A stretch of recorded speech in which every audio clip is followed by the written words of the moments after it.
What's up, everybody? How was your weekend? I don't have much prepared in terms of what to say and everything. I don't know what to say, but thank you all so much. Thank you for being here. Thank you for rooting over the weekend. Yeah, I've waited a long time for this. No, we're gonna do a recap and everything today. I want to start by shouting out the team, because this was obviously a team event, not just a solo world championship like it is in the TCG. And I want to give a huge shout out and congratulations to Quantal and Emre. Thank you guys for sticking with me. Thank you guys for all the preparation, all the time we put in, and how you guys performed at the event. I know that both of you were not, you know, as used to playing under as much pressure, and I think you did great. Both of you deserve this. So yeah, thank you guys. I couldn't have asked for better teammates. And I also want to give a huge shout out to our opponents in the finals, who I firmly believe would have deserved winning the world championship as much as we would have. You know, Jesse, Ryan, and Ray were probably the hardest opponents out of the field for the finals that I could have imagined. And I think at this point of the tournament, it was literally just down to whoever would like draw better in the finals, or, you know, all that stuff. So I think you guys did great too, and I think you guys would have deserved a world championship win the exact same amount as us. That is some stuff that I wanted to get out of the way before we start going into anything else. Thank you all so much. I really I felt a lot of pressure before this event because of like content creation and everything. There would be even more eyes on my performance as usual. And yeah, no, but I thank you all for all the support. I really felt how many people were rooting for us, and it really meant a lot to me. Yeah, thank you. I don't really have words for how happy I am that after having played this game pretty much for my entire life, I can call myself a world champion. It still feels unreal, by the way. It still feels unreal. I guess that's the intro to the stream. Welcome, everybody. We are celebrating today. I figured we could recap the event a little bit, talk about everything.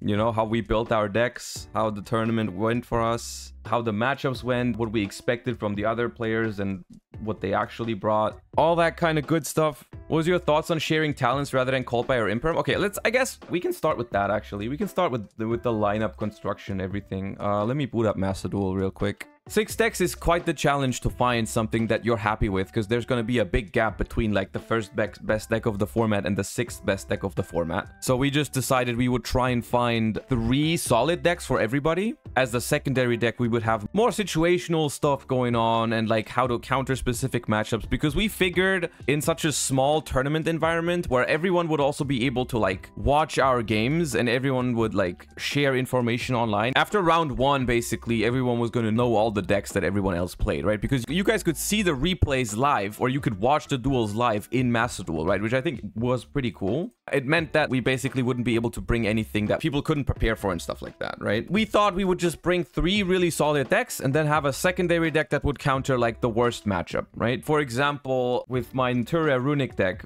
I felt like the deck was really good against everything that wasn't branded or tier limit. I took Dragon Link as the second deck because it covers those matchups. Yeah, no, Emre, we gave Labyrinth as a secondary deck. We gave him Exo Sister because I felt like Labyrinth was really good against everything. It wasn't like crushing any matchups, but it was solid into everything, right? It would have like between 45 and 55% into pretty much the entire field. Except for, I felt like the tier limit matchup was like, if you went second into tier, you basically had no real way to outgrind them with Labyrinth, because the hand traps are also not as efficient against tier, except for Bestials. We thought, hey, let's just give him a shifter deck as a secondary deck for a chance to high roll tier limits. I don't think he's activated a single shifter in the entire event, but Exo Sister still did really well for him. And then for Quantal, honestly, it was like, I mean, we knew Tier Limit was the best deck, right? We knew Tier Limit was by far the best deck in Master Duel, not even close. And Quantal felt really comfortable with it, right? If you read the tournament policies for Master Duel, it would have made the most sense for me to play Tier Limits, because one of the tiebreakers, if you ever have like the same amount of points as another team in the final standings or something like that, the tiebreaker would be how many wins the team leader got versus the other team leader. So technically, it would have made sense that the team leader had the best deck, which was Tearlaments.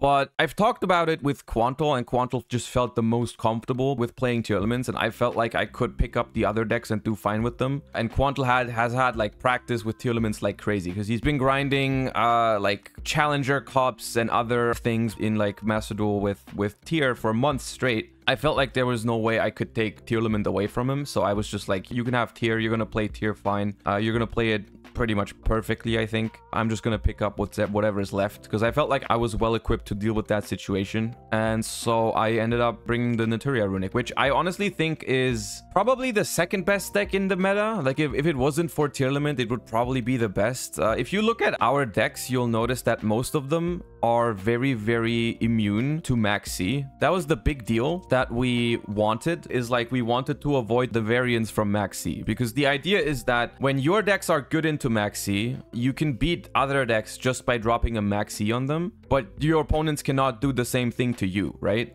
So Tearlaments, when Tearlaments gets Max C, they just summon a Kid Coloss and they pass. And it's a completely fine opener, actually. The funny thing about Naturia Runic is that very, very often when your opponent mixes you, you give them no draws. Or you give them one draw, depending on how many Runic spells you've drawn. Because if you draw one of your Naturia normal summons, you will simply go normal summon, activate Runic spell. If they Max C, you chain Runic to summon again, so that the first Runic will not resolve.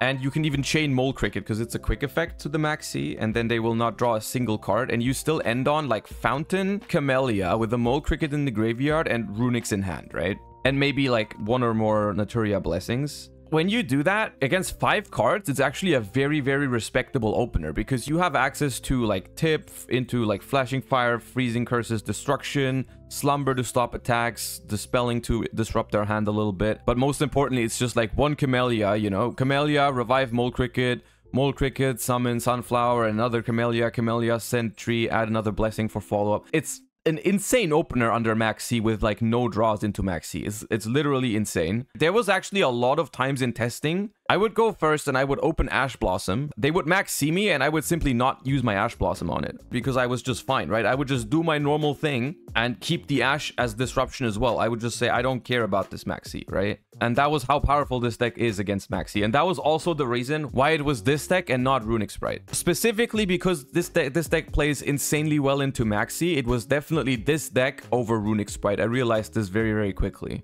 I don't think it could have gone better with any other deck. And I think the deck could also be the difference maker between the other teams, because there was only one other team that also played Naturia Runic, and that was the other EU team, because we prepared together, right? Yeah, I think that was one of the things that made the difference. I'm pretty sure I've probably played this main deck on stream at some point. The main deck is really cookie cutter, right? It's more about how you play it rather than how you build it. For the extra deck, I made some changes that are not standard. Like, for example, I realized I never made Barkion in testing, and it just took up an extra deck slot that I never used. So I removed Barkion because I really wanted the Trishula. In testing, there was a lot of moments where the Trishula would also come out on the opponent's turn, because you would leave a Camellia on the board, and if you had a Blessing, you can also Synchro Summon on your opponent's turn. You don't always have to revive with it. You can Synchro with it. That was cool. Scarlight was mostly used to finish the remaining like 1500 life points or something in testing, because normally this deck either decks your opponent out or takes an insanely long time to actually win like the game, right? And so Scarlight was there to secure games and clear boards, honestly, because you don't have a battle phase. Very often it would just be like, hey, I can't clear your board, so I'm just gonna force all your disruptions and then just Scarlight your board. For Quantal's decks, okay, so the Tearlament list I felt like was relatively standard. We just liked it that way. I don't know. This was like all of these cards just felt very, very solid to us. The Grieve was something that we started playing as a one-of, and we just kept liking it whenever we drew it. Whenever we drew it in testing, it helped us play through Imperm on Rhinoheart. It helped us play through Ash on Rhinoheart. It helped us play through Imperm on Kid Coloss. It helped us play through Abystial once we summoned Rhinoheart. Like, Grieve was just a very solid extender that could also be a starter, right? Because this deck struggles with consistency sometimes. Grieve is like a starter. It's acceptable to start with Grieve, especially if you open something like Scream without any of the Tearlament normal summons. It's just a very good card, I think, in Master Duel right now to fix the consistency issues of the deck and also help it play through hand traps. The rest is relatively standard. Super Poly is like the card that makes you beat all of the rogue matchups, like Exo Sister, Sprite. It's good in the mirror as well. It's a phenomenal card in this deck. Talents was just just like a no-brainer. The reason why we shared talents, by the way, is we excluded so many decks from our considerations because of the shared card thingy. For example, there was a brief moment where we considered sharing Extravagance to be able to play like multiple Extravagance decks, like playing Extravagance in Exosister as well, and like having it in Lab and so on and so forth. We knew we were going to share Max C and Ash, right? Because every deck wants Max C and most decks want Ash because everyone else is going to have Max C. The third one, honestly, until 2 days before the event or something, before deck submission, we were not sure what the third shared card was going to be because we built our decks in a way where we didn't really need a third shared card, right? Like I said, most of our decks were good into Max C, so we didn't need to share Called by the Grave, which I was very happy about, by the way, because you guys know I'm not a big fan of Called by the Grave in general, right? I just don't like the concept of the card. I hate that the card is only good going first in most matchups. It just creates this very high variance environment, right? Like, for example, a deck that needs Called by the Grave is Sprite. And a lot of people have been saying, why didn't you play Sprite? Let me tell you, if anyone would have brought Sprite to this event, if it was viable, it would have been me. If Sprite was any viable for this tournament, I would have brought it in a heartbeat. But Sprite in this environment is just a massive, massive coin flip deck. Sprite in this World Championship format had pretty much nothing to do with skill expression or anything like that. Sprite was just literally one of the weakest decks going second because you only have 2 blue, 2 jet, 2 starter. So you are very, very low on extenders. You have a very hard time playing like a solid hand trap lineup in Sprite because you don't want to have your Sprite deck take up all of your hand traps. It's just way too coin flippy, right? It has to go first. It has to avoid Max C, or if you get Max C, you have to have an out for it. And it basically just takes up every single shared card in the game for an optimal Sprite list, right? It needs all the hand traps. It technically needs Bystials to even have a chance against tier limits. It technically needs Called by the Grave as well. It just wasn't that good, I think. By far the worst deck into Max C from all the viable decks. The other reason why we didn't share Called by is because like the only deck that would also need it in our lineup would be like Dragon Link kind of likes it. The reason why I didn't feel like we needed it in Dragon Link was because we used Dragon Link specifically as a counter to Tier Limit and to Branded. And when you have a deck with the maximum Bystial count, what I would do literally in those matchups, if they max seed me, I would literally just pass. I know against Jesse in the finals, he max seed me in standby phase, and I just went Lubellion, grab Bystial, and just passed with 2 Bystials, right? And it's just completely fine. I was winning that game. The Colossal Fighter, you can deck out people if they max see you when you go second, which can happen. It didn't happen in the tournament, but there's a couple spots where you can do that. Let's say they have a Kaleido Heart. Another common one would be Rule Colossus. You would just bait the Rule Colossus negate and you could just deck them out. The reason why it wasn't a problem for me to fit Colossal Fighter in there was because I cut Rocket Synchron, right? I cut Rocket Synchron from the list, which meant I would also have to cut, of course, the Hot Red. For a while, I played Chengying instead, but I didn't really make Chengying much. I never missed any other card in this extra deck. Like, everything is here. I figured it would be cool, even if it's just a 2% chance or something for it to ever happen, to have an auto win against Max C when you go second. It also is my favorite card, coincidentally.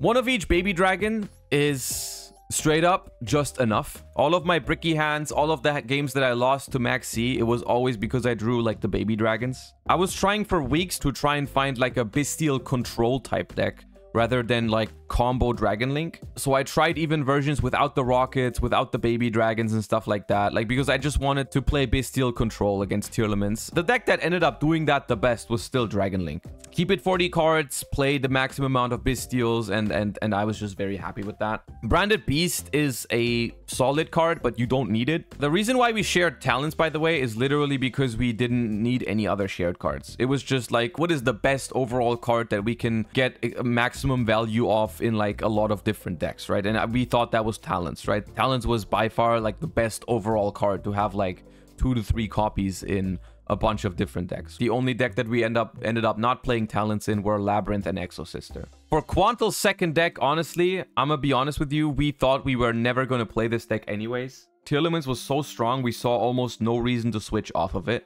After a while of trying to find a deck that was good against shifter decks, we were just like, hey, we can just play tier into those. Like, we literally can just play tier into those. After realizing that we're just gonna play tier all the time pretty much, we were like, okay, what needs to happen for us to be like, we don't want tier limit right now? And then we were like, okay, the one thing that could happen is someone having like a real actual anti-tier limit stun deck.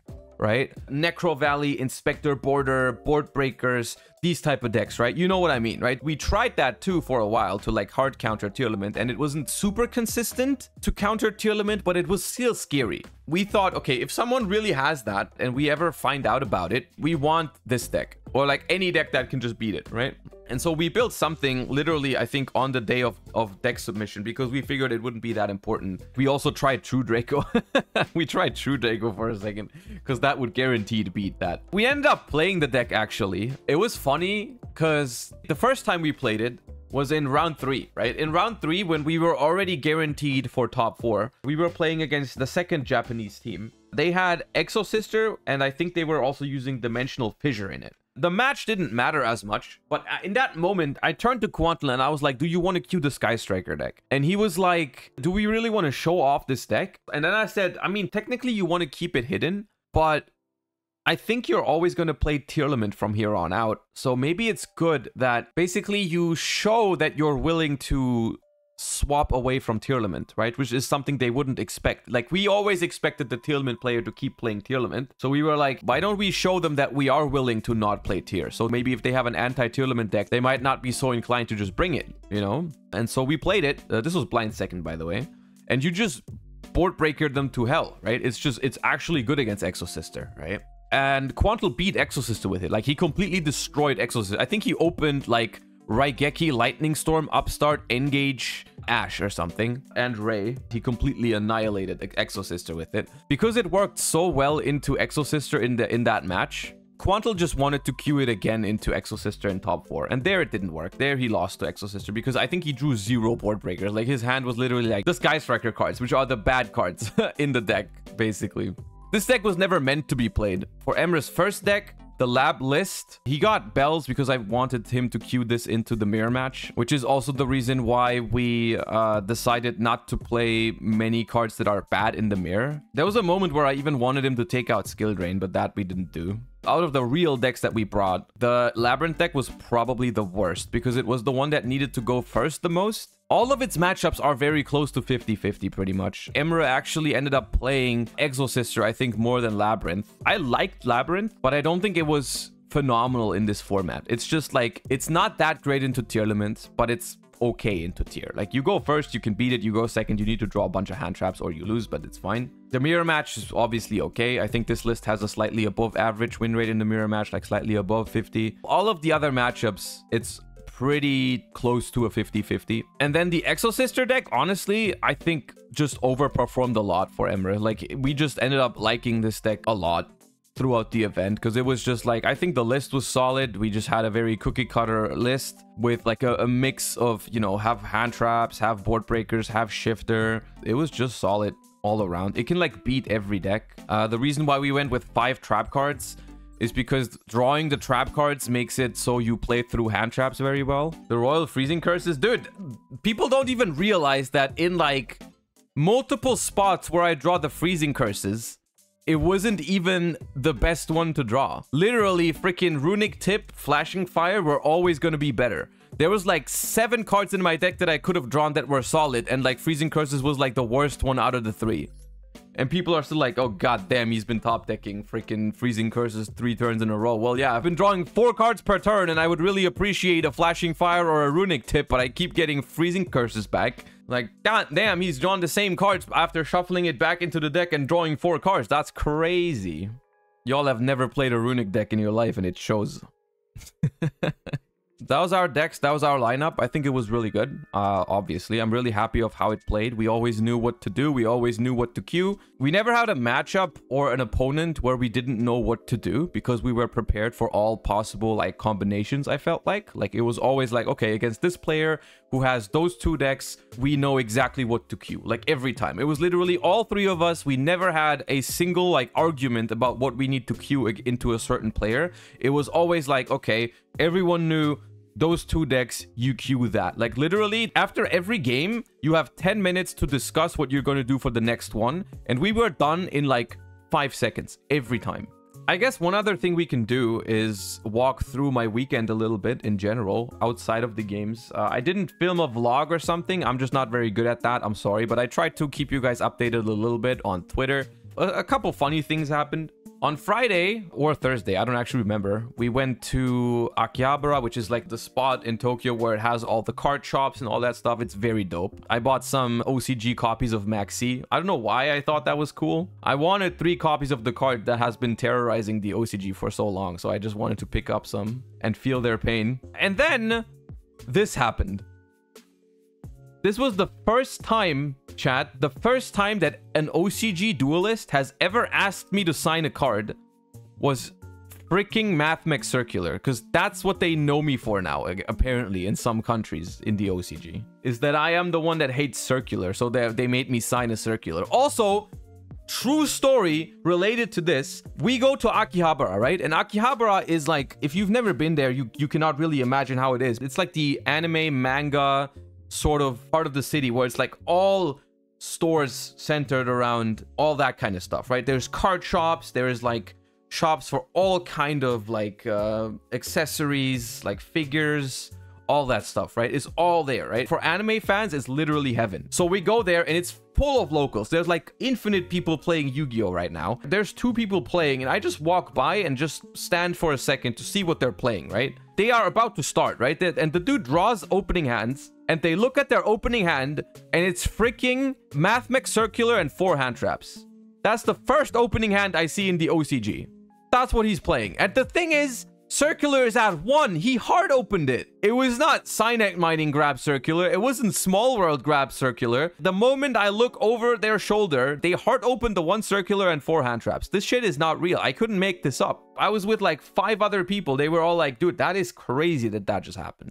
Sometimes the universe is just weird like that. Also, they proceeded to get max seed on Circular and lost the match. So that's that.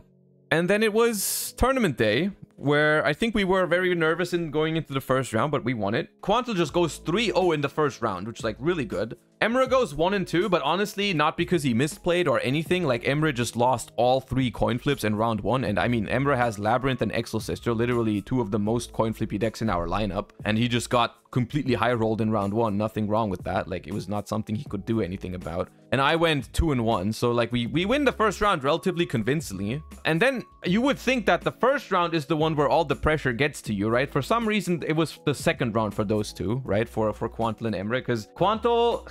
Okay, so I'm looking at my game, right? I'm looking at my game. I hear Quantel say, fuck, I misplayed or something like that, right? And I look over and there's just a Rhino Heart on the screen, right? And like a few seconds beforehand, he told me he was going first, right? Like he said, I won the coin flip. I was like, okay. Then he goes, damn, I misplayed. I look over, I see a Rhino Heart. And I look at that Rhino Heart for a second and I'm like, what happened? And he's like, let's not talk about it. Okay. I look back to my screen and I think about that for like 5 more seconds. I think about it. I'm like, what happened? What did happen? How has a misplayed happened when we just went first and it's 5 seconds into the game and there's just a Rhino Heart, right? So I look back at him. I'm like, did you right click on that Rhino Heart? And he was like, yes, I did. And I was like, all right, cool. And then also Emre called buys an Ash Blossom and then proceeds to Ash the opponent the turn later. And not only that, he lost because him using that Ash under called buy enabled the opponent to also trigger Agido in hand. It was not just that he wasted the Ash Blossom, it was also that his opponent got the special Agido from hand. Like, god damn it. So in the second round, they both went 1-2. Luckily for them, I was able to pull off a 3-0 in round 2. So that's why we still got the 5-4 dub. Out of all the rounds, that was like the one where I think they needed me to carry. And luckily I did. No, I was not mad at them. The thing you have to realize in that moment, as like, I guess the one sitting in the middle and being the team leader, is that there's no point in being mad at them for their misplays. I literally just told them it doesn't matter, keep playing. That's what it was, right? Like, what's the point of me being mad at them in that moment when we still have games to play and we're still very much in it? Like, what's the point? I'm just like, dude, doesn't matter. Let's just keep winning. And so we did. We lose the third round, but honestly, we couldn't care less at that moment because we had locked up top 4 with the second win already. We lost 1-5, which it didn't feel great, but at the same time, I can only speak for my games, but my games were simply not winnable. I just got high rolled to death in round 3. In that moment, I was literally like, better have it happen now than at any other point in the tournament. Because like, if you ever have a round to get high rolled in, that is the round, right? We made top 4, and then we had to face the first place Japanese team for top 4. We were down 1 and 2 because I think in the first round it was only me that won. In the second round of games, we equaled it up to 3-3, and then we just all won the third game, including the Sprite against